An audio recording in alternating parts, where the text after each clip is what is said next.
This is Countdown to Economic Collapse, March 4th, 2012.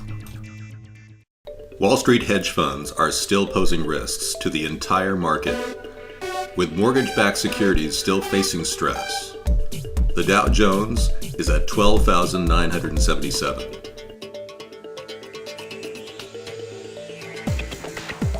With investors skittish over liquidity traps, like the Greek debt, it poses greater risk. This could all lead to a potential meltdown. All the markets are at risk. From the institutions of Wall Street, the solutions are not close at hand. An economic collapse could occur at any time, but through green, clean technologies, we can create exporting innovations that will solve America's problems and bring our economy back.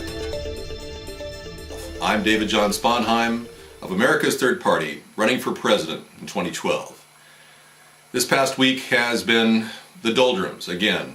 The stock market pierced the 13,000 level, but dropped back, and investors are very skittish about what's happening still in Greece. The bond markets are definitely not resolved. March 9th is the definitive date in which investors who have asked to take a 53.5% drop in principal value are going to either participate or not participate in the $106 billion bailout of the Greek economy. We'll see if they're willing to take that kind of a loss.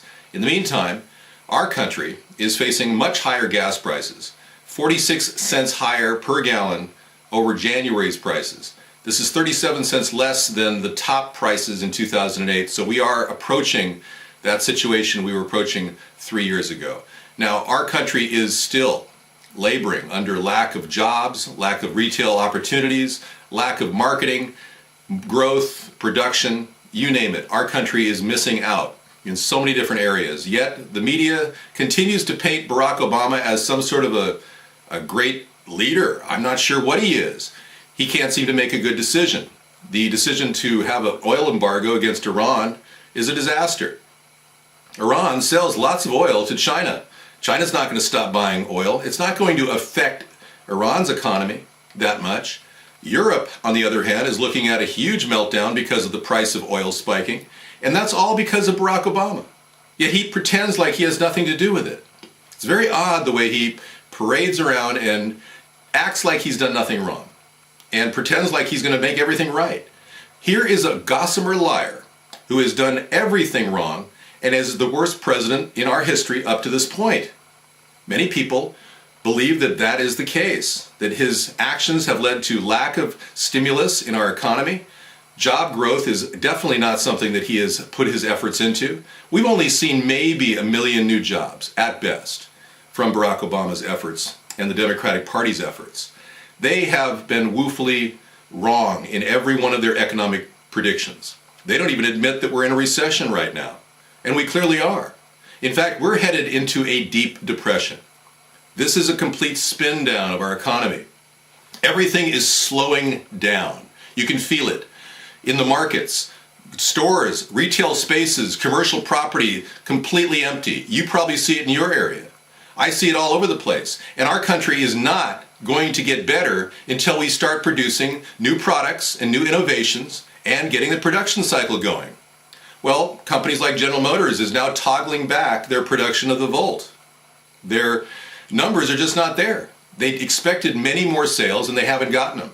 Well, of course they didn't get a lot of sales of the Volt because it's not a great vehicle. We have 32% of General Motors. U.S. taxpayers own that. We should definitely leverage them and make that portion a part of a company that creates plug-in hybrid vehicles that can truly get 100 miles in range, get 100 miles per gallon, and cost under $15,000, unlike the Volt. So American business and enterprise has to restructure the way they think. They have to start looking at a way of building something competitive in the world market. And we have to start gearing up for the potential of this global meltdown hitting our nation in a big way. That means shoring up our energy reserves, building our own domestic oil supplies. And you've seen many people talk about how we need to start exploiting our own oil more so, and creating new renewable energy alternatives. Well, obviously Barack Obama isn't doing that. He doesn't approve of the Keystone Pipeline. He doesn't approve of oil drilling in North Dakota. Barack Obama is standing in the way of progress. We need to start building up that oil supply here in the United States so that we can leverage our great resources so that we can shoulder a tremendous impact by a global economic meltdown. Now, this past week, Sheriff Joe Arpaio went public with an interview that actually exposes the possibility that Barack Obama's birth certificate, the one he presented, is a forgery. That was presented as President Obama's long-form birth certificate to the American people and to citizens of Maricopa County by the White House in April of last year. The investigation then also led us to a closer examination of the President's Selected Service registration card. Upon close examination of the evidence, we are prepared today to say we believe probable cause exists indicating that forgery and fraud may have been committed, not only in President Obama's long-form birth certificate, but more disturbing evidence suggests that another fraud may have been committed regarding his Selected Service registration card. Now, I also understand that Andrew Breitbart, the popular Republican pundit and blogger, has died at the age of 43. My condolences to his family. It's a tragic loss. Now, here's a man who they say had heart problems, but he was out jogging prior to dying. So I'm wondering what really went on there. Well, it turns out Andrew Breitbart was going to expose Barack Obama in the coming week. He had evidence and video of Obama's ties to the Weather Underground. From WND.com, Breitbart's last investigation, Obama. Andrew Breitbart, who just died at the age of 43, was investigating Barack Obama's history. He said the videos will come out and reveal Obama during a time when he was meeting a bunch of silver ponytails, referring to Weather Underground terror group members Bill Ayers and Bernardine Dorn. The possibility of videos producing revelations about Obama's college days is significant, as Obama has carefully kept concealed evidence about his life during the time he reportedly attended Occidental College in California and later 2 East Coast schools. All of this comes on the heels of many people agreeing that Barack Obama has been a very bad president, but it seems like the Republicans are afraid to admit that there is an issue with the birth certificate. It's taboo. It's political suicide for a Republican to admit there's something wrong with Barack Obama's birth certificate. This creates a tremendous rift between Republicans and independents, and there's about 20% of the population that don't believe Barack Obama is honest. Probably more than that. Once the truth is revealed, as it is being revealed right now, we're all going to be questioning what happened over the past 3 years and wondering why the Democrats shielded people from the truth about Barack Obama's background.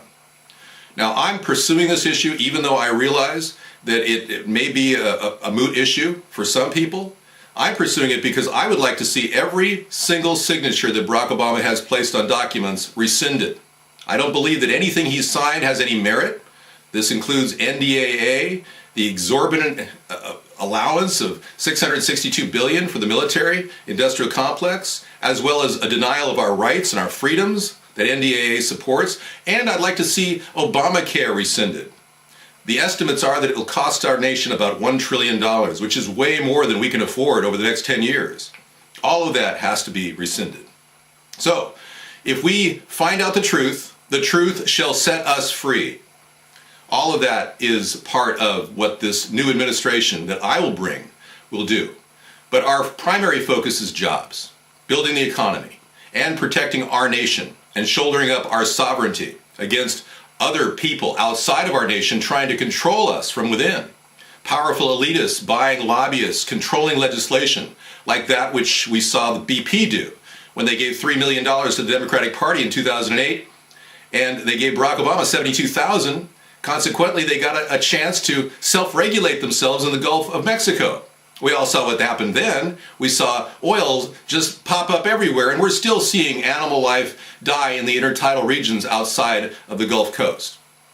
It's ironic that Ron Paul doesn't say anything about that. His district is right on the Gulf Coast. He actually endorses Barack Obama's policy toward BP. That should raise a big red flag to supporters of Ron Paul. Please, you're listening to a person who is being controlled by the elitists. Realize that yes, we need to end the Fed. Yes, we need to do something with our dollar and make sure we shoulder it up against the credit card economy that we're currently involved in. But no, don't listen to a wild person who's doing the bidding of very wealthy people who want to erase their debt. That is my word of warning to you. I believe that our country will pull out of this tough spot, but it's going to get into a worse condition with Barack Obama leading this nation. If he gets reelected, you're going to see this nation go into a tailspin. And I'll have the tools necessary to pull us together. And it's written in my book that I just published, Hybrid Capitalism. But we cannot do this alone. We need all of you to wake up to the reality that our nation is being led by very powerful political interests that have no concern for you, the average American. I appeal to you to get me on the ballot in 50 states. And this is your opportunity to actually click a link, become a delegate, and support me. So please, I urge you to click the link below, tinyurl.com/votedjs, and get me on the ballot in 50 states so that I can win the 2012 election and become your president and lead us out of this hellhole we are in today. I'm David John Sponheim, and I support this message.